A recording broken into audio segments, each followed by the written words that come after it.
Mémé m'a raconté son histoire de comment elle a gardé sa dernière fille. De comment dans la douleur, elle a gardé sa dernière fille quand son mari lui disait que moi j'ai déjà fini d'avoir d'enfants. Shalom chez toi, bien-aimé. Si tu es là, si c'est la première fois que tu viens de te connecter, s'il te plaît, abonne-toi à ma chaîne, like ma vidéo, abonne-toi et ne rate plus rien. Alors, Mémé a 3 enfants, 3 garçons, et son mari n'a plus besoin, dit qu'il n'a plus besoin d'enfants, que c'est terminé. C'est comme ça. Quand on était là, 7 ans après, pas méga, Mémé ne sait pas, n'a pas compris comment elle a fait pour tomber encore enceinte. Et c'était cette fille qu'elle a tant désirée. Et quand elle est tombée enceinte, elle a gardé la grossesse pendant 8 mois. Parce que son mari ne reste pas trop avec elle. En cachette. Et quand elle a vu que son mari, le temps que le mari vienne au pays, s'approche, elle a informé le monsieur de ce qu'elle est enceinte. Le monsieur lui a dit d'avorter. Sinon, il arrête de lui donner de la nourriture. Il arrête de faire tout. Ah. Mémé était obligé d'aller se réfugier chez ses parents. Les parents ont intervenu et tout. Son mari dit niette, que lui il a fini avec les enfants, que 3 garçons c'est déjà suffisant pour lui, que c'est déjà bon. C'est comme ça que Mémé en cachette a gardé la grossesse jusqu'à ce que l'enfant est né. Au lieu de faire 9 mois dans le ventre, l'enfant a bizarrement fait 13 mois. Parce que c'est au 8e mois que le père a été informé. Et l'enfant a fait 13 mois dans le ventre. L'enfant est né. Et cet enfant est né. La dame seule a pris soin de l'enfant. C'était une fille. Elle a tout fait. L'enfant a 5 ans. C'est à 5 ans que son père a commencé par s'approcher de sa femme un peu. Il a commencé par envoyer l'enfant à l'école. Et puis, timidement, il a commencé par s'amuser avec son enfant. Et finalement, il s'est familiarisé avec la fille. Et cet enfant est devenu son enfant. Et il l'a amené à l'école tout le temps. Et l'enfant a été au bac. Il a envoyé l'enfant à l'extérieur. L'enfant a étudié. Bien aimé. Chaque fois que la mère voit sa fille, elle pleure. Elle coule les larmes. Parce qu'elle a vu les menaces que son mari pouvait lui faire. Elle coule les larmes.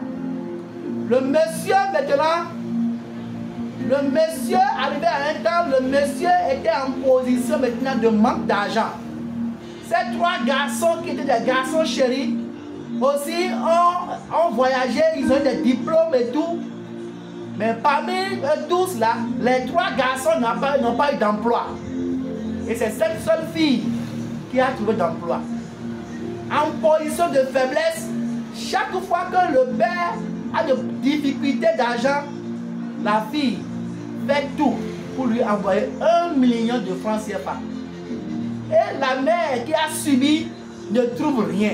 Des fois, elle envoie 100 000 à sa maman et son père chaque mois, elle fait tout pour lui faire un dépôt de 1 million. Et un jour, cette fille est rentrée au pays. En rentrant au pays, elle a préparé une surprise pour sa maman. Elle a construit cette maison de cachette. Quand elle a appris l'histoire, quand elle a appris que son papa ne voulait plus d'enfants, et quand elle a appris que sa maman était allée se réfugier chez ses parents, elle a construit une maison de cachette pour sa mère. Une très belle maison. Elle a acheté le terrain en face de leur maison. Le terrain en face de la maison de son père. Elle a acheté le terrain. Elle a construit ce que sa maman a tant désiré. Et elle descend, elle achète une voiture. Elle descend. Et puis, elle présente la maison à sa maman. Et elle lui remet les papiers pour lui dire merci. Aujourd'hui, cette fille, c'est elle qui peut nourrir ses 3 frères. C'est elle qui peut nourrir son père. C'est elle qui nourrit également sa mère. Et cette fille a construit des villas et elle a logé ses frères. Si ses frères viennent au pays, elle dit, mes frères, vous dormez ici. Pourquoi? Parce que les frères n'ont pas d'emploi. Leurs diplômes, ils n'ont pas pu trouver d'emploi. Bien aimé, cette personne qui a besoin de la délivrance, si tu as déjà pratiqué l'avortement, répands-toi. Tu as besoin de la repentance. La première personne qui doit se repentir, c'est cette personne qui a pratiqué l'avortement. Si tu as déjà pratiqué l'avortement une fois, tu dois te repentir. Tu vas dire, Seigneur, pardonne-moi pour ce péché. La deuxième personne, c'est le médecin. Ce médecin maintenant qui permet, qui facilite l'avortement sans cause. Ah, tu veux avorter, d'accord, moi je suis prêt. À cause de l'argent, lui, il avorte. Ce médecin doit se repentir. L'esprit de l'avortement sur celui-là aussi. L'esprit de l'avortement va marcher avec lui. La troisième personne, c'est celui qui a créé l'entreprise, l'hôpital où on fait l'avortement. Celui qui a créé l'entreprise là, celui-là, l'esprit de l'avortement marche avec lui. C'est pourquoi tout médecin qui a d'hôpital, les médecins qui ont d'hôpitaux, vous devez prier et demander à Dieu de vous aider par rapport à ça. Vous devez renoncer à ces péchés tous les jours. Utilisez le sang de Jésus-Christ pour vous couvrir, pour couvrir votre hôpital. Vous devez le faire régulièrement. Sinon, l'esprit de l'avortement doit pas marcher avec vous. La quatrième personne, c'est cette personne qui encourage l'avortement. Cette personne qui dit qu'il faut le faire. Comme le monsieur a refusé, avorte. Si tu n'avortes pas, tu ne peux pas manger. Tu ne peux pas faire ci. Cette personne qui encourage l'avortement doit chercher la repentance. Sinon, l'esprit de l'avortement va marcher avec toi. Tu ne vas pas avancer. Tu n'auras rien dans ta vie. La cinquième personne, c'est celui qui finance l'avortement. Toute personne qui donne de l'argent pour dire va avorter, l'esprit de l'avortement marche avec lui. La sixième personne, celui-là qui vend les médicaments facilement, les produits pour avorter simplement et facilement. Si tu es dans le cas, bien-aimé, répands-toi, demande au Saint-Esprit maintenant de te laver. Couvre-toi du sang de Jésus. La septième personne, c'est si tu es un ami de quelqu'un qui avorte, si tu es son ami, l'esprit de l'avortement va te suivre également.